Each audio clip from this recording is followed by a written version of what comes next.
नमस्कार दोस्तों, सबसे पहले मैं अपने चैनल से जुड़े सभी लोगों को धन्यवाद ज्ञापित करता हूं, क्योंकि लगभग 6 महीने से मेरे चैनल पर कोई भी वीडियो अपलोड नहीं होने के बावजूद भी आप सभी मेरे पर भरोसा करते हुए मेरे चैनल से जुड़े रहे। मैं आप सभी लोगों को विश्वास दिलाता हूं कि आगामी परीक्षाओं से पहले लगभग मई एवं जून में सारे महत्वपूर्ण टॉपिक पर तथ्य उपलब्ध कराऊंगा, इसलिए मेरे चैनल से अवश्य जुड़े रहें। इस वीडियो में आर्थिक भूगोल के अंतर्गत आर्थिक क्रियाएं अर्थात इकोनॉमिक एक्टिविटी से संबंधित पूछे जाने वाले सभी तथ्यों को बहुत ही संक्षेप में देखेंगे। इस टॉपिक के कंटेंट इस प्रकार हैं। भारतीय अर्थव्यवस्था का वर्गीकरण, इसमें एग्रीकल्चर सेक्टर, इंडस्ट्रियल सेक्टर और सर्विस सेक्टर को मैं बताऊंगा आप लोगों को। आर्थिक क्रियाओं का वर्गीकरण, इसमें प्राथमिक क्षेत्र, द्वितीयक क्षेत्र और तृतीयक क्षेत्र, इसके अलावा चतुर्थक एवं पंचम क्षेत्र, इसके बारे में मैं आपको बताऊंगा। इसी वीडियो के अंत में मैं आप लोगों को आर्थिक क्रियाओं में संलग्न व्यक्तियों की उपमा, यानी किस आर्थिक क्रिया में सम्मिलित व्यक्ति को रेड कॉलर वर्कर कहा जाता है, या blue collar worker, pink collar worker, white collar worker और गोल्ड कॉलर वर्कर कहा जाता है। ग्रे कॉलर वर्कर भी होता है, इस लिस्ट में मैं यहाँ नहीं डाला हूँ, आगे आप लोगों को मैं उसे भी बताऊँगा। तो सबसे पहले हम लोग भारतीय अर्थव्यवस्था के वर्गीकरण को देखते हैं। प्राइमरी सेक्टर को ही हम लोग एग्रीकल्चर सेक्टर कहते हैं। इसमें कृषि, वानिकी एवं लट्ठा, मत्स्य पालन, खनन एवं उत्खनन, यानी माइनिंग एंड क्वेरिंग। माइनिंग और क्वेरिंग में क्या अंतर है, यानी खनन एवं उत्खनन में क्या अंतर है, आप नेट पे डालेंगे तो स्पष्ट रूप से दिख जाएगा, लेकिन आप लोगों को मैं थोड़ा बहुत इंट्रोड्यूस यहाँ पे कर देता हूँ। माइनिंग आप जानते हैं, सतह या सतह के नीचे ज़मीन के अंदर से खोद करके बहुमूल्य खनिजों को निकालना, जैसे लॉएस्क हो गया, माइका हो गया, मैग्नीज हो गया, इनको निकालने की प्रक्रिया को हम खनन कहते हैं। और क्वेरिंग में क्या होता है, जैसे ड्रिलिंग हुआ, ब्लास्टिंग हो गया, या क्रशर से हम लोग छोटे छोटे गिट्टी जो निर्माण करते हैं, वो उत्खनन के अंतर्गत आता है। डिटेल आपको देखना होगा, नेट पे जाके देख लीजिएगा।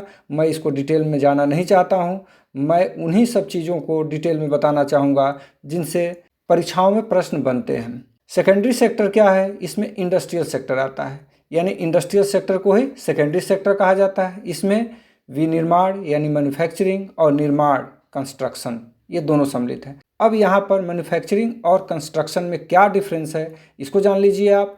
मैन्युफैक्चरिंग मीन्स वस्तुओं का निर्माण, इसको बेचने के लिए, व्यवसाय के लिए, व्यापार के लिए इनका निर्माण किया जाता है। कंस्ट्रक्शन का मतलब है भौतिक संरचनाओं का निर्माण, जैसे बिल्डिंग का निर्माण करना, सड़क बनाना, ब्रिज बनाना, बांध बनाना, ये सब इसमें कंस्ट्रक्शन में आ जाता है। तो ये हो गया, ये दो सेक्टर स्पष्ट हैं। और तीसरा जो सेक्टर है वह है सर्विस सेक्टर। सर्विस सेक्टर को ही आपको बांटा गया है तृतीयक क्षेत्र यानी टर्सरी सेक्टर में। इसमें क्या क्या आता है, परिवहन, संचार, व्यापार, होटल, रेस्टोरेंट, बैंकिंग, बीमा, स्वास्थ्य, शिक्षा, मनोरंजन, व्यावसायिक सेवाएं, सार्वजनिक प्रशासन एवं सुरक्षा आदि जितने भी चीज़ें हैं, यानी उन दोनों सेक्टर को छोड़ करके जो बाकी चीज़ें हैं वो सभी सर्विस सेक्टर में आती हैं। इसी को सर्विस सेक्टर को ही अगला एक और कैटेगरी बना दिया गया है, चतुर्थक क्षेत्र यानी क्वाटरनरी सेक्टर। इसमें अनुसंधान, रिसर्च को सम्मिलित किया गया है। तो मैं एक थोड़ा बहुत आपको कंसेप्ट क्लियर करने के लिए ये दिया हूँ। इन सब चीज़ों से क्वेश्चन नहीं बनते हैं, लेकिन इसी से संबंधित आगे है, उसमें क्या है, आर्थिक क्रियाओं का वर्गीकरण। इसको देखिए अब आप यहाँ, इससे स्पष्ट हो जाएगा।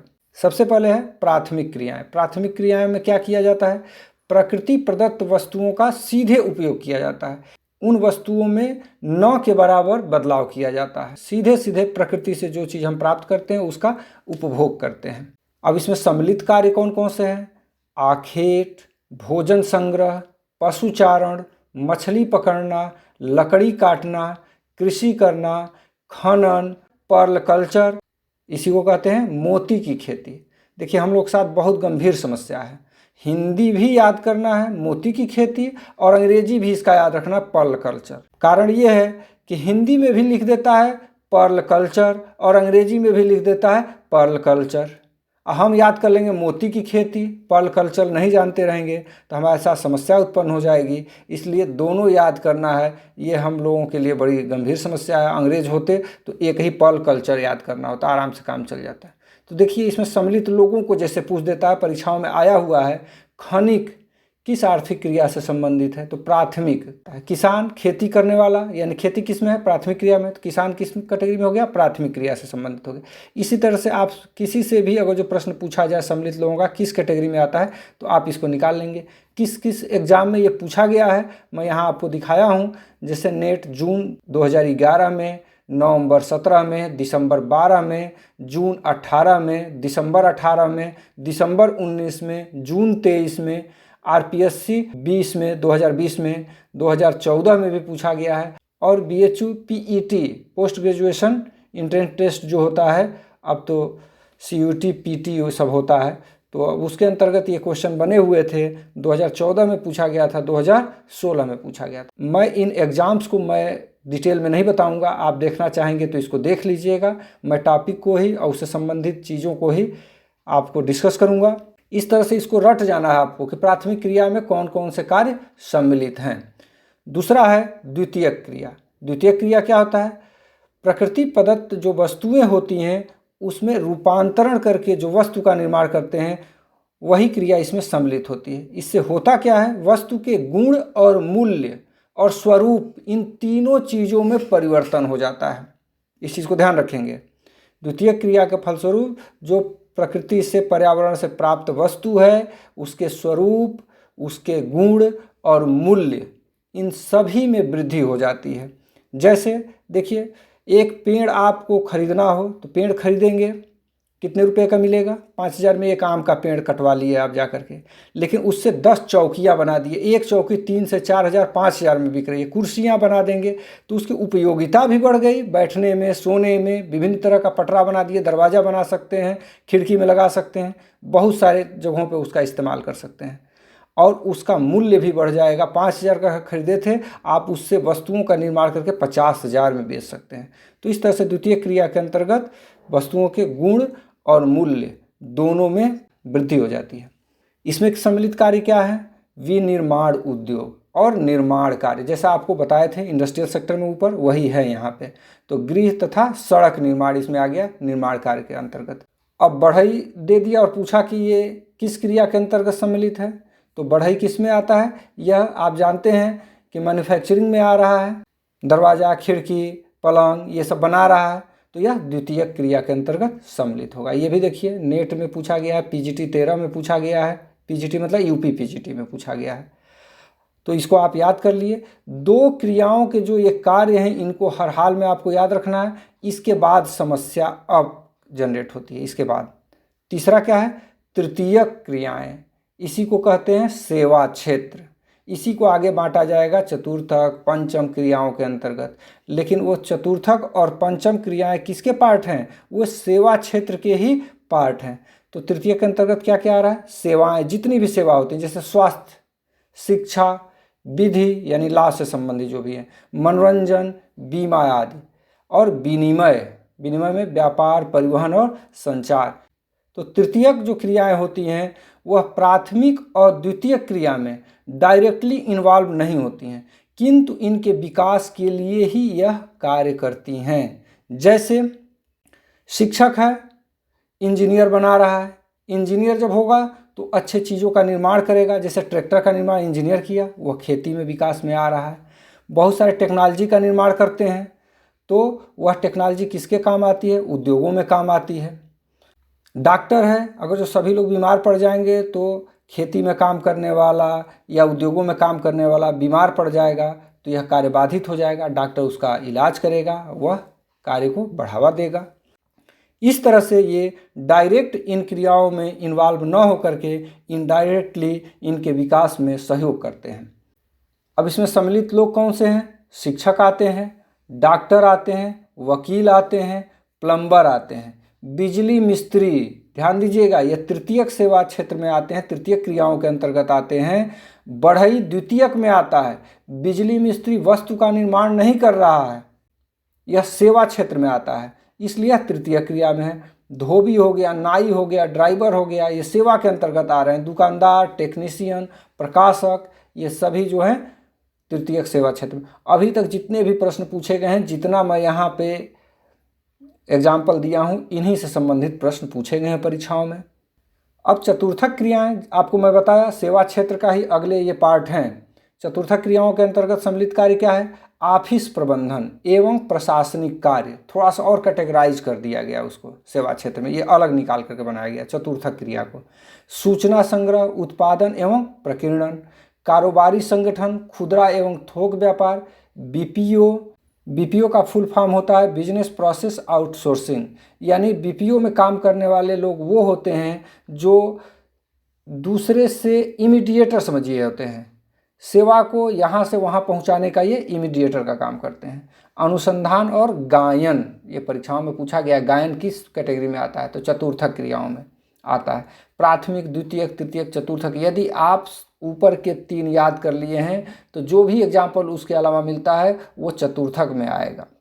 सम्मिलित लोग देख लीजिए, कार्यालय भवनों, प्राथमिक विद्यालयों, विश्वविद्यालय कक्षाओं, अस्पतालों व डॉक्टरों के कार्यालय, यानी कि ऑफिशियल वर्क करने वाले जितने भी हैं, क्लर्कियल काम करने वाले, वो चतुर्थक क्रियाओं के अंतर्गत आते हैं। थिएटरों, लेखा और दलाली फर्मों में काम करने वाले कर्मचारी इसमें चतुर्थक क्रियाओं के अंतर्गत आते हैं। बीपीओ हो गए, अनुसंधान, कारोबारी संगठन, ये सब चतुर्थक क्रियाओं के अंतर्गत आते हैं। इससे देखिए बहुत सारा प्रश्न आया हुआ है एग्जाम्स में, राजस्थान में भी कॉलेज लेक्चरर में पूछा गया है और नेट में तो इससे हमेशा लगभग प्रश्न पूछा जाता है। अब पंचम, तृतीयक सेक्टर का यह उपखंड है, देखिए मैं लिखा भी हूँ, चतुर्थक भी तृतीयक सेक्टर का ही उपखंड है, ये भी है। तो सेवाएं जो नए व वर्तमान विचारों की रचना, उनके पुनर्गठन और व्याख्या पर ध्यान केंद्रित करती हैं, वो पंचम के अंतर्गत आती हैं। जैसे इसमें देखिए, सरकारी और निजी दोनों सेवाओं के मुख्य कार्यकारी अधिकारी, जो सुपीरियर होता है किसी संस्था का, वो इसके अंतर्गत आ जाएगा। अन्य शीर्ष प्रबंधन कार्यकारी, जैसे लॉयर हो गया किसी संस्था का, डॉक्टर हो गया, रिसर्च साइंटिस्ट हो गया, ये इसमें आ जाएंगे। अब देखिए डॉक्टर यहाँ भी दिया था और तृतीयक क्रियाओं के अंतर्गत भी मैं डॉक्टर लिखा था, अब किस में आएगा? तो वह ऑप्शन के अनुसार आप इसका चयन कर सकते हैं। एक आध परीक्षाओं में ही पंचम क्रिया पूछा गया है, नहीं तो ऑप्शन में प्राथमिक, द्वितीयक, तृतीयक और चतुर्थक ही रहता है। तो प्राथमिक, द्वितीयक और तृतीयक क्लियर हो जाता है तो जो बचा रहता है उसको चतुर्थक में डाल दीजिएगा, सीधे सीधे आपका ऑप्शन सही हो जाएगा। इससे संबंधित जो भी प्रश्न पूछे गए हैं उसको मैं अगले वीडियो में प्रैक्टिस सेट के तौर पर उपलब्ध कराऊंगा, जिसका लिंक भी मैं इस वीडियो के डिस्क्रिप्शन बॉक्स में उपलब्ध करा दूंगा। आप वहां से भी इससे संबंधित जो भी प्रश्न पूछे गए इस टॉपिक से उसको आप देख सकते हैं।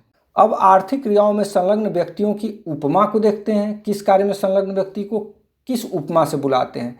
जैसे प्राथमिक क्रिया में संलग्न व्यक्ति को लाल या रेड कॉलर वर्कर कहा जाता है, एमपी सेट 2023 में ये प्रश्न पूछा गया था इससे संबंधित। द्वितीय क्रियाओं में संलग्न व्यक्ति को क्या कहते हैं? नीला या ब्लू कॉलर वर्कर कहते हैं, ये एमपी सेट 2023 में ये भी पूछा गया था। जो द्वितीय क्रियाओं में संलग्न व्यक्ति होता है वह शारीरिक श्रम करता है, इसका ध्यान रखेंगे, शारीरिक श्रम करने वाले जो व्यक्ति होते हैं वो ब्लू कॉलर वर्कर कहे जाते हैं। इंडस्ट्री में जो काम करते हैं वो ब्लू कॉलर वर्कर होते हैं जो शारीरिक श्रम करते हैं। तृतीय क्रियाओं को गुलाबी या पिंक कॉलर वर्कर कहा जाता है, सुने होंगे ना, पिंकी पिंकी पिंकी व्हाट कलर चाहिए, कौन खेलता है ये? कोई लड़का खेलता है कि लड़की खेलती है? लड़कियों का गेम है, पिंकी पिंकी व्हाट कलर चाहिए। तो जो लोग भी महिलाओं से संबंधित काम करते हैं, अब महिलाओं के लिए स्पेसिफाई आज के समय में नहीं रह गया, महिलाएं हर क्षेत्र में आगे हैं, कोई दिक्कत नहीं है। अब भाई कोई बुरा ना माने इस बात को मैं बता रहा हूँ, लेकिन जिस पर ऐतिहासिक काल से देखा जाता है कि कुछ सेक्टर ऐसे हैं जिसमें महिलाएं आगे हैं, उन्हीं का क्षेत्र है। जैसे आप देखेंगे कि नर्सरी, एलकेजी, यूकेजी में आप देखेंगे महिला टीचर देखने को मिलेगी, पुरुष टीचर नहीं रखा जाता है।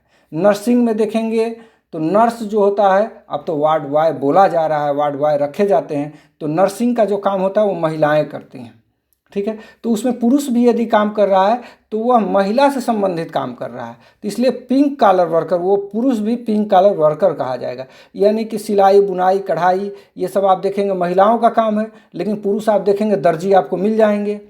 तो ये सभी जो महिलाओं के लिए स्पेसिफाइड रहे हैं पुराने समय में, अब उसमें पुरुष काम कर रहा है। तो ऐसे काम जो महिलाओं के लिए परिभाषित थे और महिलाएं उसमें काम कर ही रही हैं और पुरुष भी उसमें काम कर रहा है, उन कार्यों को पिंक कॉलर वर्कर के अंतर्गत रखा जाएगा। चतुर्थक क्रियाओं में संलग्न व्यक्ति को सफ़ेद या व्हाइट कॉलर वर्कर, हम कहें ना कि हिंदी अंग्रेजी दोनों हम लोगों को पढ़ना पड़ेगा। जैसे ऑफिशियल या प्रोफेशनल वर्कर जो होते हैं, हरियाणा में 2017 में असिस्टेंट प्रोफेसर के एग्जाम में ये पूछा गया था, राजस्थान 2022, MP सेट 2023 में पूछा गया है। और पंचम आर्थिक क्रियाओं में संलग्न व्यक्ति को कहते हैं स्वर्ण या गोल्ड कॉलर वर्कर। शीर्ष कार्यकारी अधिकारी जो होते हैं वो, इनको आप पंचम कैटेगरी में रखते हैं, इनको गोल्ड कॉलर वर्कर कहा जाता है। अब ग्रे कॉलर वर्कर किसे कहते हैं? तो रिटायरमेंट के बाद काम करने वाले ऐसे व्यक्ति, मतलब रिटायर हो गए, काम कर रहे थे, रिटायर हो गए, फिर भी अभी वो काम कर रहे हैं, तो उनको हम ग्रे कॉलर वर्कर कहेंगे, बशर्ते वो व्हाइट या ब्लू कॉलर में शामिल न हो पहले। यानी कि ब्लू कॉलर वर्कर से रिटायर होकर के या व्हाइट कॉलर वर्कर से रिटायर होकर के किसी काम में काम कर रहे हैं तो उन्हें ग्रे कॉलर वर्कर नहीं कहा जाएगा, बाकी सभी को ग्रे कॉलर वर्कर कहा जाएगा। अब कुछ महत्वपूर्ण तथ्य है इस टॉपिक से संबंधित, उसको देख लीजिए। आर्थिक क्रियाकलापों का क्रम पूछता है, तो सबसे पहले भोजन संग्रह की अवस्था थी, फिर खेती करना आदमी सीखा, कृषि, फिर औद्योगिकरण हो गया, यानी औद्योगिक युग आ गया। यूपी TGT 2021 में ये क्रम पूछा हुआ था, डिस्टर्ब करके पूछता है, क्रम से यही है इसका। अगला है प्राकृतिक संसाधनों, यानी भूमि, जल, वन, खनिज। ये प्राकृतिक जो संसाधन है इनमें भूमि सर्वाधिक लोगों को आजीविका प्रदान करता है। यानी प्राकृतिक संसाधनों में सबसे अधिक आजीविका कौन प्रदान करता है? तो भूमि करता है। इसे भी देखिए, आर्थिक विकास के लिए द्वितीयक आर्थिक क्रियाकलाप का क्षेत्र सर्वाधिक महत्वपूर्ण होता है। यानी कि जिस देश में द्वितीयक आर्थिक क्रियाकलाप अधिक विकसित है वहाँ की अर्थव्यवस्था भी अधिक विकसित पाई जाएगी, यह एक मानक है। अगला है तृतीयक रोजगारों में प्रति व्यक्ति आय, शिक्षा एवं तकनीकी विकास का उच्च स्तर पाया जाता है। यानी आपसे पूछा जाए कि जो भी कैटेगरी आप आर्थिक क्रियाओं के पढ़े हैं, प्राथमिक, द्वितीयक, तृतीयक, चतुर्थक, जो भी, उसमें प्रति व्यक्ति आय किस में अधिक है? तो तृतीयक में है। शिक्षा का स्तर किस में ज़्यादा है? तृतीयक में है। एवं तकनीकी विकास का स्तर किस में देखने को मिलता है? प्राथमिक, द्वितीयक, तृतीयक में, तो वह तृतीयक में देखने को मिलता है। उम्मीद है दोस्तों यह वीडियो आप लोगों के लिए काफ़ी लाभकारी होगा और आप लोगों को पसंद भी आएगा।